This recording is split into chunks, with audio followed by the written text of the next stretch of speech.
بسم اللہ الرحمن الرحیم. خاتون حضرات، میں ہوں اختر عباس اور آپ سب کو السلام علیکم. چہرے کی خوبصورتی اور سردیوں میں جو چہرہ پھٹ جاتا ہے اور اس کے مسائل پیدا ہوتے ہیں، اس پہ کئی سارے سوال آئے ہوئے ہیں. تو بس گزارش اتنی ہے کہ کچھ ہفتے پہلے ہم نے ڈاکٹر نوشین صاحبہ سے انٹرویو کیا تھا اور اس کا جو لنک ہے وہ آپ کو بھی دے دیتے ہیں. تو ان سارے ایشوز پہ بہت تفصیل سے ڈسکس ہو چکا ہے، تو کائنڈلی وہاں دیکھ لیجئے، آپ کو بھی آسانی ہو جائے گی، ہمیں بھی آسانی ہو جائے گی. اچھا جناب، اب ہم آج کے مسئلے پہ بات کرتے ہیں. اور یہ دلچسپ مسئلہ، ایک خاتون میں عمر ان کی کو 32 برس ہے اور ان کی اب دوسری شادی ہونے جا رہی ہے. نکاح ہو چکا ہے، میاں ان کا لندن میں ہے اور انہوں نے بڑی پریشانی سے مجھ سے پوچھا کہ کیا میں لندن چلی جاؤں اپنے اس میاں کے ساتھ جن کی عمر 75 سال ہے. تو عام طور پہ ہم چونکہ آدھی بات سننے کے بعد حیران پریشان سوالیہ نشان ہو جاتے ہیں، تو میں یہ نہیں کرتا. ان کی پوری بات سننے کے بعد میں ان سے کہا بیٹا مجھے صحیح بات بتائیے. تو اس نے کہا میری پہلی جو ہے وہ ڈیورس ہو گئی تھی، تو پھر ہمارا بہت ہی غریب خاندان ہے اور والد نہیں ہیں اور خاندان میں اور کوئی کسی نے کبھی پوچھا بھی نہیں. تو ابھی ایک رشتہ آیا تھا تو اب اس سے میرا نکاح ہو گیا. تو کیا میں نکاح توڑ لوں؟ میرا دل نہیں مان رہا، مجھے وہ اچھا نہیں لگ رہا، مجھے پسند نہیں آیا. تو میں نے 3 باتیں ان سے پوچھی. کیا 2-3 آپشن اور موجود ہیں جو آپ کا رشتہ لینا چاہتے ہیں؟ ایسا کوئی آپشن ان کے پاس نہیں تھا. کیا آپ کے پاس مالی طور پہ اتنی آسودگی ہے کہ زندگی آرام سے آپ کی گزرتی رہے اور اپنے گھر والوں کے ساتھ آپ کا کوئی بوجھ کا احساس نہ ہو؟ یہ بھی معاملہ نہیں تھا. تیسرا یہ بتائیں کہ جب آپ کا نکاح ہوا تو اس وقت کوئی میزائل چھوڑا گیا تھا، کوئی ٹینک کا گولہ تھا یا توپ کا رخ آپ کی طرف تھا کہ آپ کو پسند نہیں تھا اور آپ نے نکاح کر لیا اور اب آپ مجھ سے پوچھ رہی ہیں کہ میں جاؤں یا نہ جاؤں؟ اب ان کا اگلا یہ تھا کہ لوگ کیا کہیں گے، 75 سال کا ہے. عام طور پہ اس طرح کے کئی سارے سوال لوگوں کی طرف سے، لوگوں کے ڈر، لوگ کیا کہیں گے اس رشتے کو، برادری سے باہر ہو گیا، لوگ کیا کہیں گے، وغیرہ وغیرہ. یہ اتنا مزیدار جملہ ہے، بہت کمزور جملہ ہے، بہت احمقانہ جملہ ہے اور بہت ہی بودا قسم کا جملہ ہے. اب سوچئے کیوں؟ اس خاتون سے میں نے پوچھا دنیا میں ان صاحب کا جن سے آپ کا نکاح ہوا، کیا ان کا شناختی کارڈ آپ کے گھر کے باہر فریم کرا کے بڑے سائز میں لگا دیا گیا ہے؟ لیکن نہیں. کوئی مسجد میں اعلان ہوا ہے کہ ان صاحب کی عمر اتنی ہے، ان کا شناختی کارڈ یہ ہے، اور آپ تو ان کو نہیں جانتے، ہم آپ کو بتاتے ہیں کہ اس کی شادی الف ب ج سے ہو رہی ہے. کوئی ایسا ہوا؟ یعنی آپ کے گھر میں کل آپ کی ماں کو علم ہے اور آپ کو علم ہے، تو دنیا کو کون بتائے گا؟ یعنی میں نے تو آپ سے نہیں پوچھا، لیکن آپ نے مجھے بھی ان کی عمر بتائی 75 سال. نکاح کرنے سے پہلے بھی آپ کو علم تھا. اندر کچھ بات اور ہے، مجھے اب وہ نہیں بتا رہی. انہوں نے کہا جی وہ بات یہ ہے کہ انہوں نے میری والدہ کو شادی کے اخراجات کے لیے 10 لاکھ روپیہ دیا ہے اور اب میری والدہ اس کی تیاری کر رہی ہیں. اب سوچئے دس از دا فیکٹ جس کی بنیاد پہ خود انہوں نے بھی اور ان کی اماں نے بھی اور خاندان نے ہنسی خوشی نکاح قبول کیا اور کر لیا. اب وہ 2 چیزیں ٹیسٹ کرنے کا ان کا حق ہے. وہ ان کی وفاداری دیکھیں گے، کیوں نہیں دیکھیں، دیکھنا چاہیے، چونکہ بیاہ کے لے کے جانا. کیا یہ لالچی اور گریڈی تو نہیں ہے؟ چونکہ انہوں نے بیاہ کیا تو یہ سوچ کے کہ کمزور ہیں مالی طور پہ، تو ایسے لوگ وفادار ہوتے ہیں اور انہیں جب سہولت ملے اور ایک سایہ ملے اور ایک یوں سمجھیں کہ زندگی کے لیے بہت عمدہ راستہ مل جائے، تو یہ کوئی بہت بڑی قیمت تو نہیں ہے وفا. اب رہا دوسرا مسئلہ 75 سال والا. اگر آپ بتاتے نہیں ہو تو کسی کو پتہ نہیں چلے گا.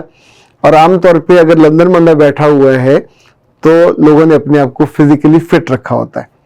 شرعی طور پہ نقطہ نگاہ یہ ہے کہ اگر کوئی آدمی امپوٹنٹ ہو تو اس سے نکاح نہیں ہوگا. اگر کوئی آدمی حق زوجیت ادا کرنے کے قابل نہیں ہے تو بھی اس سے نکاح نہیں ہوگا. تیسرا، ایون حلالہ کے کیس میں اگر آدمی حق زوجیت ادا نہیں کر سکتا تو حلالہ بھی نہیں ہوگی. حلالہ اٹسیلف ایک ممنوع اور ناپسندیدہ غلط کام ہے، لیکن اس میں اس سے بھی زیادہ غلط یہ ہوگا کہ اگر فراڈ کرنے کے لیے، آپ فراڈ کس سے کر رہے ہو، وہ فراڈ کرنے کے لیے کسی ایسے فرد سے نکاح کر دیا جائے کہ جو حق زوجیت ادا کرنے کا قابل ہی نہ ہو صحت کے اعتبار سے، تو ظاہر ہے وہ بھی نہیں ہوگا. تو خواتین حضرات، بہت سے جو سوال ہیں ہم سوال برائے سوال کر رہے ہوتے ہیں اور اس میں اپنی مرضی کا پسند کا جواب چاہتے ہیں. زندگی کے ساتھ کھیل نہیں کرنا چاہیے اور زندگی کا کھلواڑ بھی نہیں بنانا چاہیے. آنے والے برسوں میں آپ کی زندگی بہت اچھی گزر سکتی ہے اگر آپ کے اندر وفا ہوئی. اللہ نے اور اس کے رسول نے آپ سے ایک ہی مطالبہ کیا، اپنے میاں کے بستر کی اپنے حفاظت کرنی ہے. جس نے آپ کی مشکل میں آپ کا ہاتھ پکڑا، آپ کی امادگی سے، آپ کی ماں کی امادگی سے، آپ کے پورے حالات دیکھنے کے بعد، تو اس کے گھر جا کے پھر آپ نئے طرح کے مطالبے مت کرنا شروع کیجئے گا. جتنی زندگی ان کی ہوگی اتنی دیر آپ ان کے ساتھ چلو گے، اور یہ آپ کو بھی پتا ہے، آپ کی اماں کو بھی پتا ہے کہ ان کی زندگی بہت لمبی نہیں ہوگی. تو ممکن ہے اس کو ہم لالچ کہیں، ممکن ہے اسے کچھ اور کہیں، میں اس پہ بھی کچھ کہہ رہا، لیکن جو اصل مسئلہ ہے کہ آپ لوگوں کو بتانے کی نہ ضرورت ہے نہ حاجت ہے، اور نہ آپ کو اس حرکت میں پڑنا چاہیے. یہ بہت ایک خراب صورتحال ہوتی ہے بہت ساری خواتین کی. چسکا لینے کے لیے وہ اپنے گھر کی باتیں، اپنے بچوں کی باتیں، اپنی بیٹیوں کی باتیں، اپنے دامادوں کی باتیں خود ہی لوگوں کو نمک مرچ اور مسالہ لگا کے بتاتی ہیں، اور پھر توقع کرتی ہیں کہ لوگ اس پہ کچھ نہ کہیں. لوگ کیوں نہ کہیں گے، لوگ ڈیفینیٹلی کہیں. اب یہ کہتے ہیں کہ سر مسئلہ بوڑھی یا بیمار ساس کا نہیں ہے، اس کو تو ہم سنبھال لیں گے اور اس کی خدمت بھی کر لیں گے. مسئلہ تو صحت مند اور پاورفل ساس کا ہے، اس کو سنبھالا نہیں جاتا اور نہ وہ خدمت کا موقع دیتی ہیں، وہ تو صرف تنگ کرنے کا موقع ڈھونڈتی ہیں. بچے یہ ٹھیک ہے، پر زندگی اسی کا نام ہے. زندگی میں سارا میٹھا میٹھا ہپ تو نہیں ہوتا.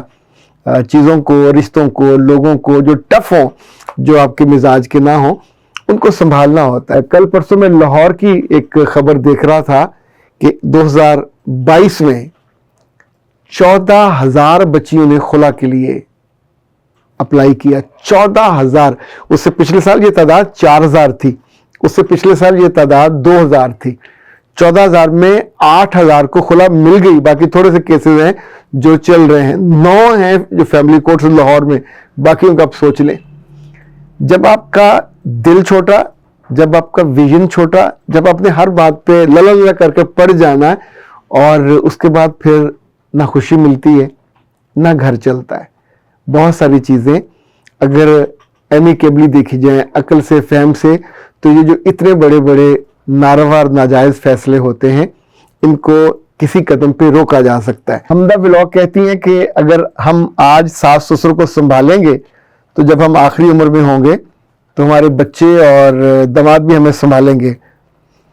بیٹا اس معاملے میں میری رائے تھوڑی مختلف ہے.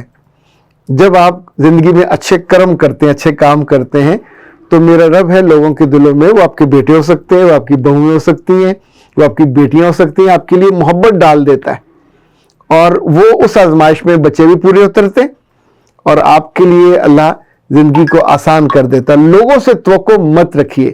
لوگوں سے توقع رکھو گے تو پھر اللہ سے توقع مت رکھیے گا. یہ اصول یاد رکھیں. اللہ سے توقع تو پھر لوگوں سے توقع، اللہ خود پوری کرے گا توقع. اور بہت عمدہ، بلکہ زندگی میں سب سے اچھی توقع پوری کرنے والا تو رب ہی ہے. اختر عباس کو دیجیے اجازت. السلام.